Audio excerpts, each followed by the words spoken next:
ఈ press meet specially the international organise organ transplantation racket సంబంధి February నెలలో మా సైబర్ క్రైమ్ పోలీస్ స్టేషన్ ఒక కంప్లైంట్ వచ్చింది.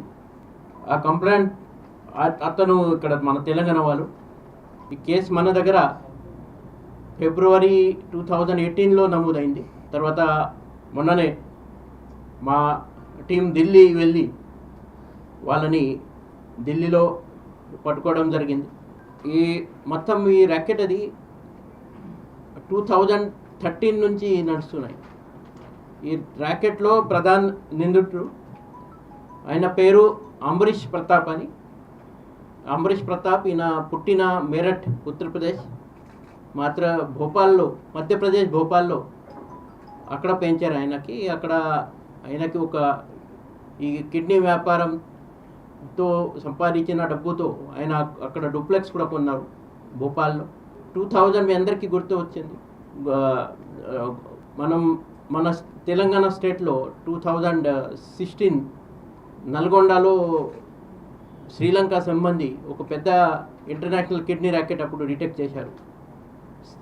ఈ టూరిస్ట్ వీసా ఇచ్చి టూరిజం కోసం మీకు శ్రీలంక పంపిస్తారని చెప్పి అక్కడ హాస్పిటల్లో అడ్మిట్ చేస్తూ కిడ్నీ తీసేశారు అని ఆ స్కామ్ అది.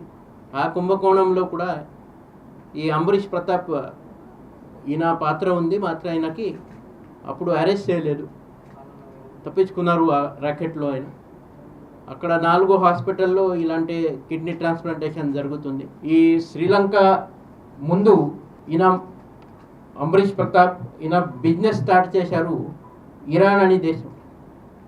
ఇరాన్ కంట్రీలో తెహ్రాన్లో 2 సర్జరీ, మళ్ళీ శ్రీలంక. సో శ్రీలంకలో చాలా సర్జరీస్ అక్కడ 13-14 కేసెస్ ఉన్నాయి శ్రీలంకలో అని చెప్తున్నారు. మోస్ట్లీ ముంబై, తర్వాత గుజరాత్, ఉత్తరప్రదేశ్, అక్కడ ఈ రాష్ట్రానికి సంబంధించి పేషెంట్ డోనర్స్ అంతే మన తెలంగాణ కావచ్చు, కొన్ని ఆంధ్ర కావచ్చు, ఇంకో సౌత్ స్టేట్ సంబంధి ఈ డోనర్స్ అని. ఆ ఈజిప్ట్ కంట్రీలో ఈ డోనర్గా మన కేసులో ఉన్న 2వ నిందితులు ఆయన పేరు రోహన్ మలిక్ ఎలియాస్ సందీప్. ఆయన పరిచయం అయింది ఈ అంబరీష్ ప్రతాప్కి. సో అంబరీష్ ప్రతాప్కి ఈ సందీప్కి ఆ కేసు ద్వారా ఈ డోనర్గా వచ్చారు సందీప్. తర్వాత సందీప్ కూడా ఈ ర్యాకెట్కి బాగా ఫుల్ టైమ్గా ఈ మిగతా డోనర్స్ని అట్రాక్ట్ చేయడం ఆ పని మొదలుపెట్టారు. తర్వాత ఈ అంబరీష్ ప్రతాప్కి ఒక ఈ బిజినెస్లో పార్ట్నర్ అని రితిక అని అమ్మాయి. ఈ రితిక జైస్వాల్ మన కేసులో అక్యూజ్ నంబర్ 2 రితిక జై సింగ్, రింకి కూడా పేరు ఉంది. ఈ అమ్మాయికి రితిక జైస్వాల్ కూడా పేరు ఉంది. సో ఈ అమ్మాయికి అంబరీష్ ప్రతాప్కి ముందు నుంచి బిజినెస్ పరంగా అది పరిచయం అయింది. సో ఈ ముగ్గురు కలిసి ఇప్పుడు ఈ మొత్తం ఈ ర్యాకెట్ అది నడిపిస్తున్నారు.